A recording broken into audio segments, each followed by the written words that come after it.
Kamikaze.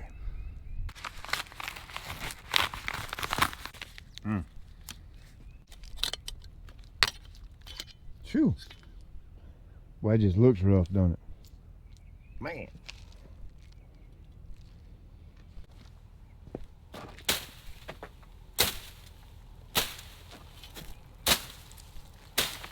I don't think that's how you use that.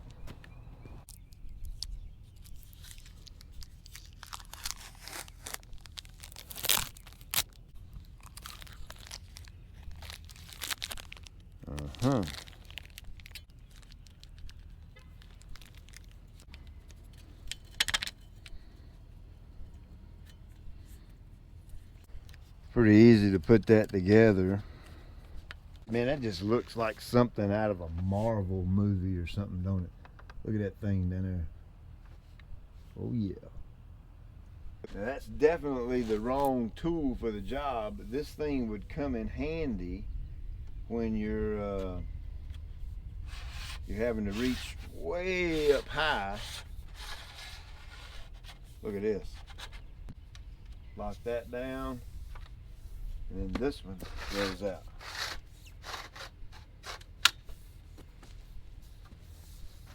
Look how far that thing goes out. Matter of fact, I can reach the peak of my house with it. So if you had some really limbs high up that you needed to saw off, this right here would be a great option. I think they come in a 15-foot length and a 20-foot length. So I've got some video, well, I've got a real good video coming up on me using this thing, so I'll show you how to use it. Lawn care guys, that you want to invest in one of those expensive pole saws that you know, like you get from Steel or Echo with the chainsaw blade on the end. That's a real good alternative for sure.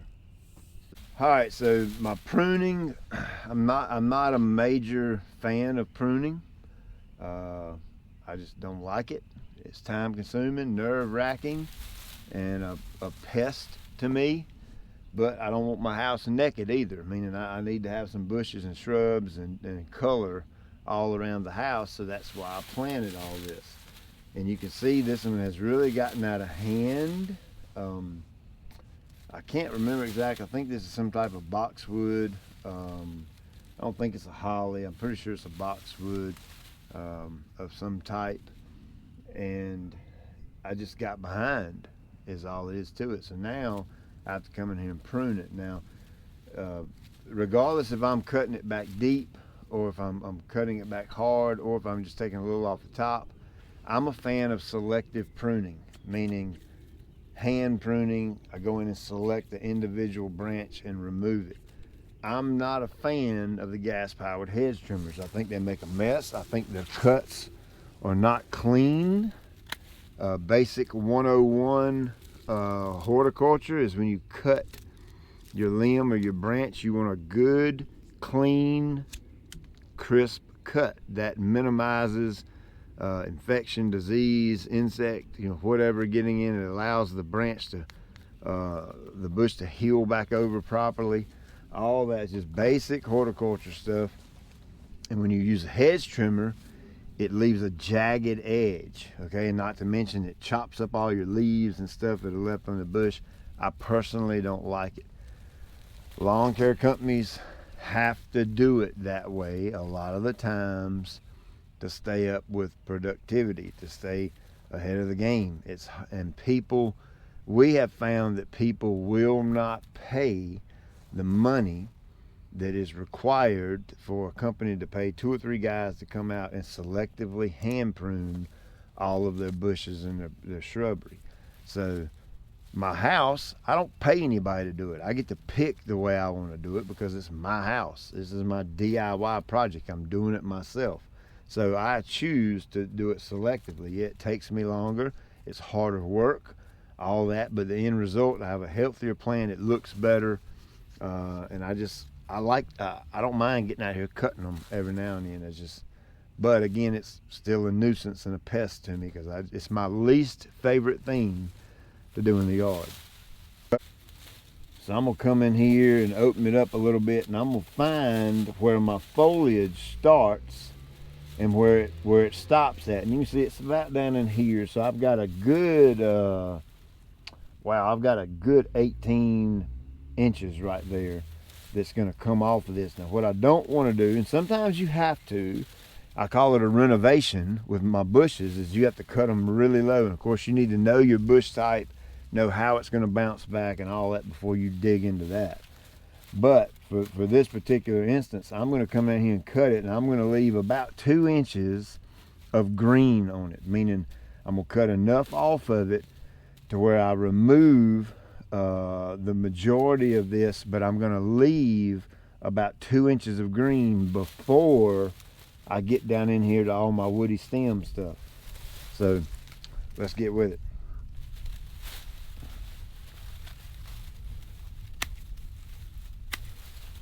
Keep in mind, when I am doing this, I want to retain the overall shape of the bush or the shrub.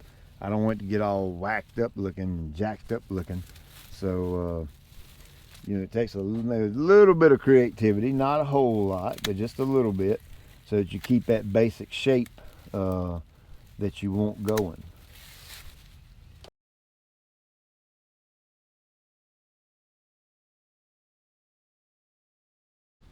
Now once I do that, I'll have a few little scragglers sticking up, and I'll just kind of take these shears right here and just kind of lightly clean that up, okay?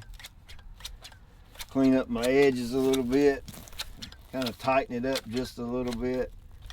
And of course I'll go back and clean up my clippings, and I won't worry too much about getting it spotless clean, because it won't be too much longer and I'll be putting a fresh coat of pine needles down. I put them kind of heavy so that I can clean all, I can cover up all that that little bit of debris that's left.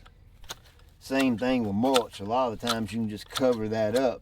Now I'm not saying cover up a whole bunch, but just a little, you know, the little tiny stuff that might be left, kind of like that. You can cover that up a little bit, and it'll just rot and decay and go back in the ground.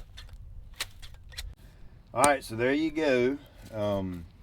Little disclaimer: I'm by in no way, shape, or form, nor have I ever claimed to be a pruning expert. This is all kind of self-taught stuff, and of course, this is not my finished appearance that I'm going after. Okay, I like a natural look in my shrubbery and plants. That's one of the reasons I do selectively hand prune. But in this particular situation, I let my bushes get out of hand, so I had to drastically reduce them and kind of get them back to a good shape. Now throughout the course of this year, as they grow a little bit, I'll kind of nitpick on them a little bit with my hand pruners and kind of keep a natural looking shape to them, meaning not a perfectly little round neat ball. Okay, I'm not a fan of the little perfect round balls, although this looks like a perfect little ball right now. But again, I had to reduce the shape of it so hard to get it back under control. So there you go. I'm gonna finish up the rest of these, and then we'll see what it looks like.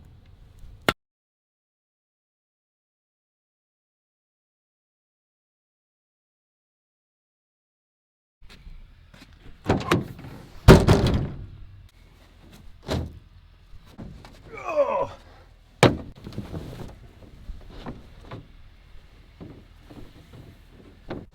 In case I get the question, I know somebody might ask, is, hey Pete, what do you do with all that debris of those clippings that you get from your pruning? So I live in a subdivision type community, and I don't have anywhere to really dump my debris. So I'll take this little canvas here, this tarp, and this is actually what my wife uses to cover up things when she paints furniture. So if you do that, husbands, make dang sure that when you clean this off, you get all of that green stuff, that green material off of the plants off, because if you don't, you're gonna get an earful. Okay, I need to go to Lowe's and pick me up a tarp and keep it here at the house, but I'll just simply throw it here, ball it up, take it down the road to my shop and dump it into the pile of debris we got there. And of course, if you don't have a shop, you could probably bag it up and leave it out at the street. I think maybe the the waste management type folks that pick up the garbage cans can probably haul it off for you. You can take it to a landfill. You can take it to a friend's house that has a gully and dump it in the woods. Lots of options there. Just use your imagination.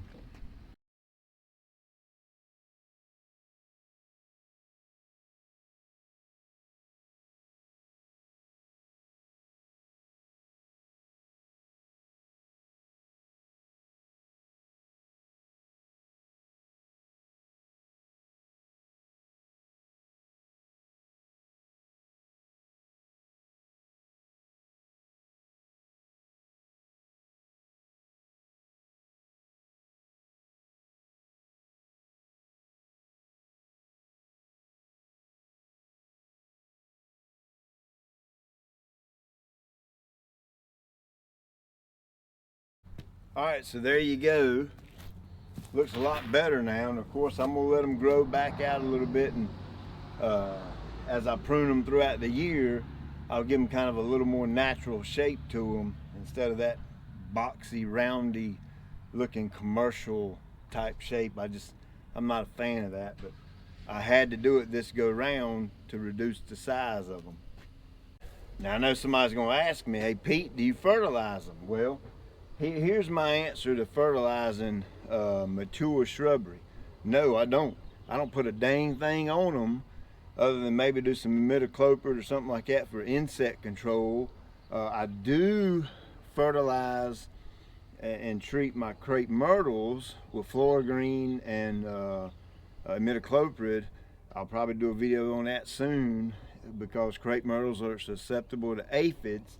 Any type of bush, shrub, tree that blooms and is susceptible to insect, yes, I do fertilize them to promote more blooms, and I do pre-treat for insect control.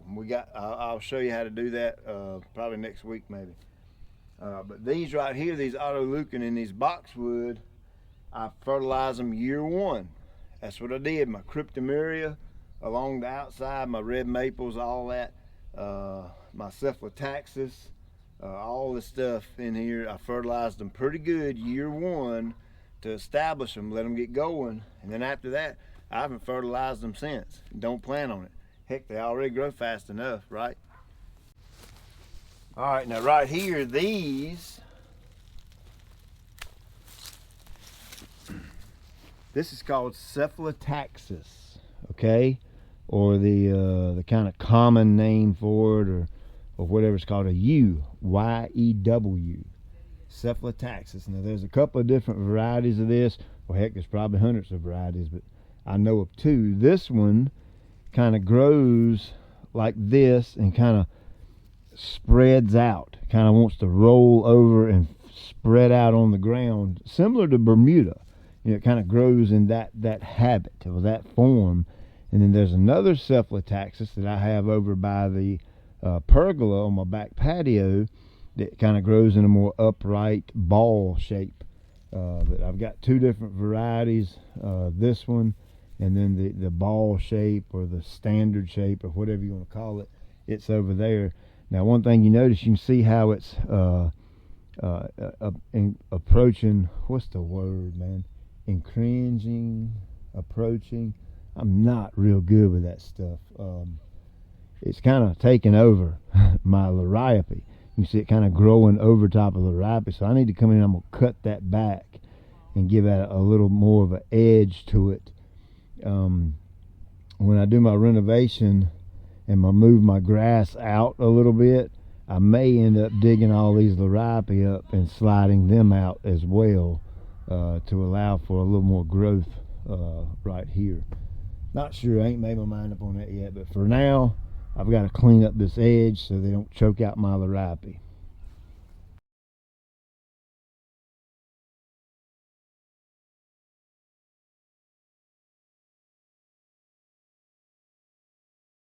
Alright, so there you go. You can see I've created a little bit of space now in here. and it'll allow me to do a couple of things. One, I can get my mower in here and cut my liripe down, which, you know, I've got a lot of liripe, so I like to use my mower to save time. And two, it creates some space. And look at this. That's kind of what I was talking about. See that liripe right there? It's just kind of starting to rot out, get yucky. It's not supposed to do that, and that's because that it's creating too much shade over top of it, so I had to open that up a little bit. It looks a little jacked up right now, of course. Kind of looks like a nice hard line around there, but that's okay, it'll grow back. That's what it does. And here's one of my favorites right here, my crepe myrtles. I absolutely love them. Of course, they produce these suckers. Now, I have intentionally not cut these things. Left them all winter just for this video alone. And I wanted to show you. It's very simple. You just go along the bottom and clip them off. And I want to show you the difference in how these two pruners work. All right, so this is the easy cut, the ratcheting style. You can see as I put them in here and you squeeze, let off, squeeze, let off, squeeze, let off. You can see how easily that works. Let's see if we can get this thing to catch the ratcheting on it. You can see the ratcheting mechanism right there. And then the kamikaze is basically a single phase, and you just squeeze like that. It's a one squeeze, you don't have to ratchet. So it depends on how big the limb is how you use them. I've researched this for years and years and years, so somebody might can help me here. If anybody knows of any product type of chemical whatever that you can apply around the bottom of a crepe myrtle to limit the suckers or to stop the suckers, leave that in the comments, because I definitely want to read that, because I'm interested. I've been fighting suckers for years, and I'd love to just stop it if I could.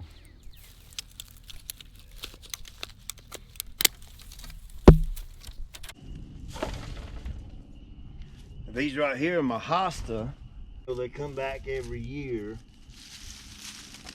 They look really cool. They do great in shady areas, and of course when the frost hits them, they just kind of wilt and go away.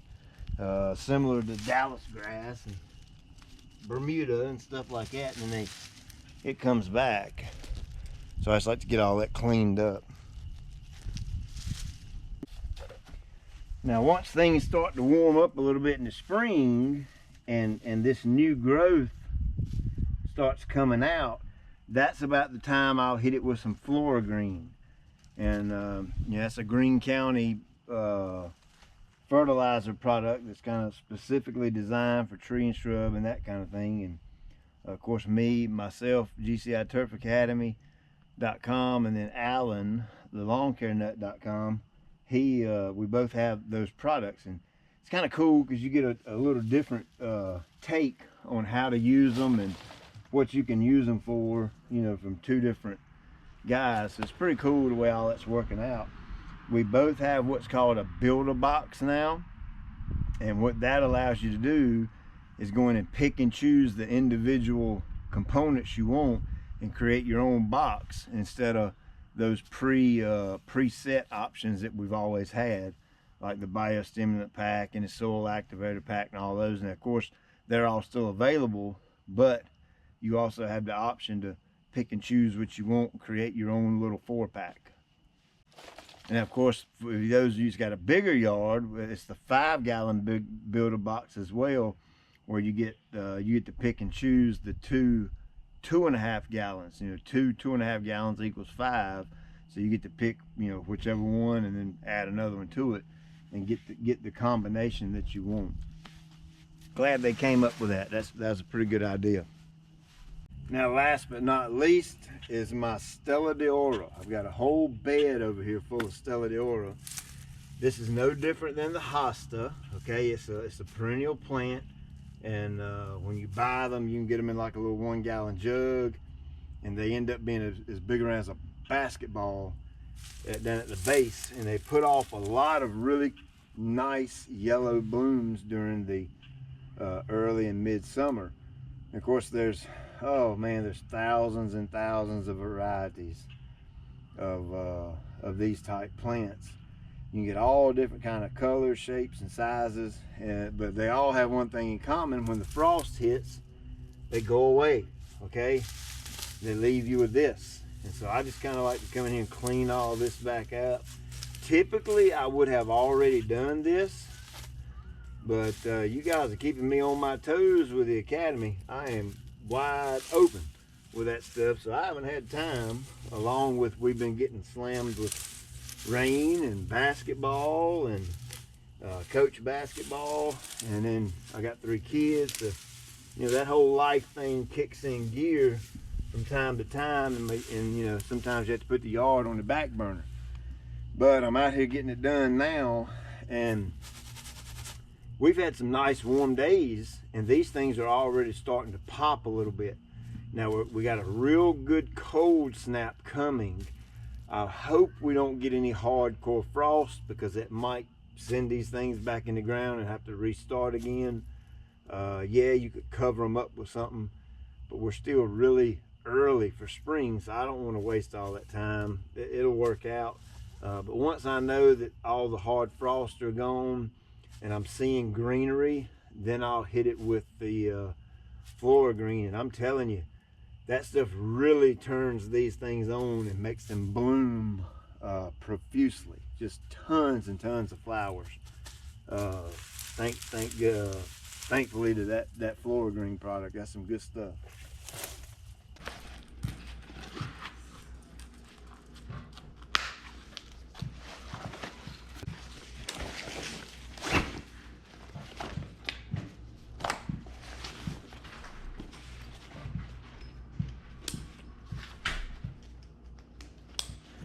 So that right there is a sling pack. It comes with the loppers, it comes with the ratcheting pruners, and it comes with a wow saw. So love that thing, man. That's great for sawing little limbs and stuff like that. All that's on the Academy website. Like I said, I became a dealer with them. I just really like the product that good that I wanted to put my name attached to it, or I wanted to attach my name to it and offer it. So it's a cool product, cool stuff. So it's under the equipment tab on the website, and you'll see it right there, Easy Cut, if you want to get some. And of course, you know, I got them individually. You can get the individual components or the whole package. It's cheaper to buy the whole package, of course. And what else? The Kamikaze.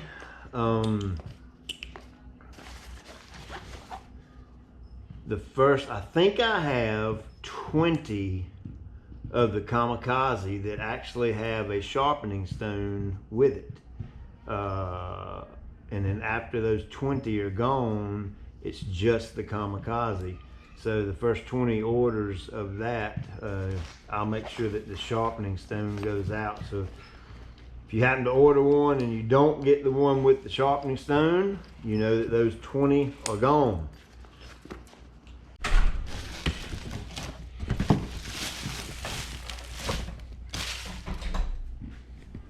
All right, so there you go. I got my pruning done right here. Had some more auto lupins over here I had to cut. My Cephalotaxis.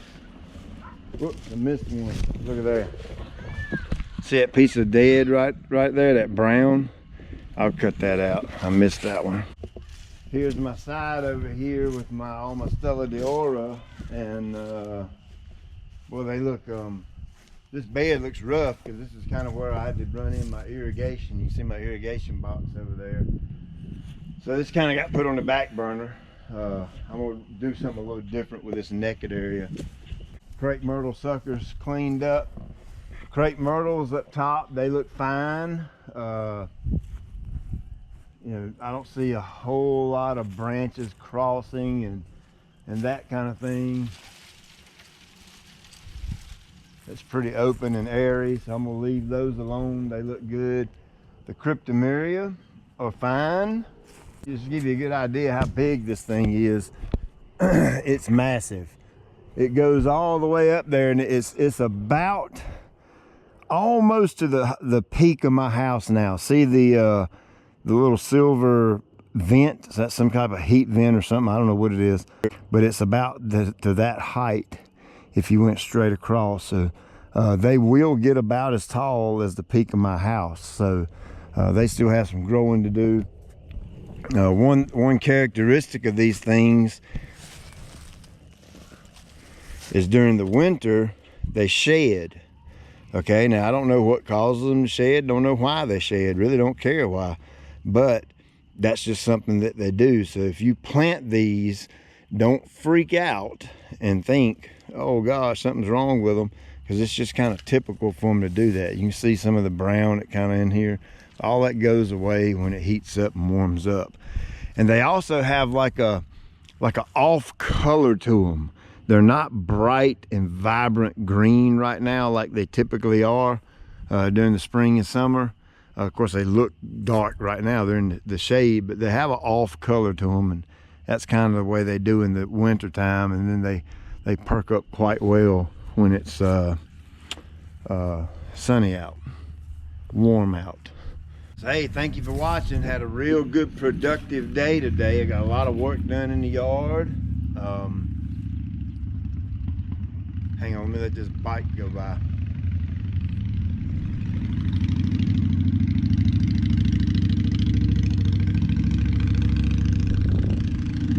So I had a real good day today, productive, got a lot done. I got 2-3 videos filmed today, so I got to edit them. One of them's the one you're watching now. I want to do something a little special this year. I mean, I don't know, special, I don't know what you call it. But a friend of mine sent me this shirt, New York Police Department. Okay, you know that I'm a avid supporter of law enforcement. Okay, my brother's North Carolina Highway Patrol. Very grateful and thankful for him and for all of law enforcement across the country.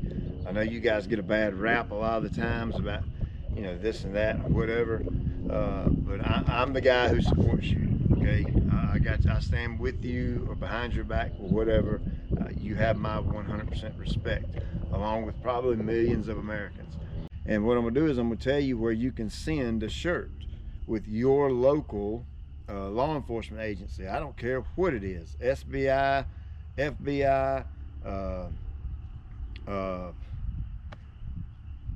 Atlanta, Georgia Police Department, Illinois State Highway Patrol. I don't care what it is, as long as it represents law enforcement in your city or your state in some type of way. I want you to send me those shirts. I wear a XX, sometimes a XXX. I want a XX or XXX and a t-shirt, short sleeve t-shirt, and then I'll wear your shirt in every different video I do this year. I'll just make it a point to put that shirt on, and I'll rotate them out depending on how many I get. So that's just a simple way for Pete and Pete's family and GCI Turf saying thank you for your service to the community and keeping folks safe.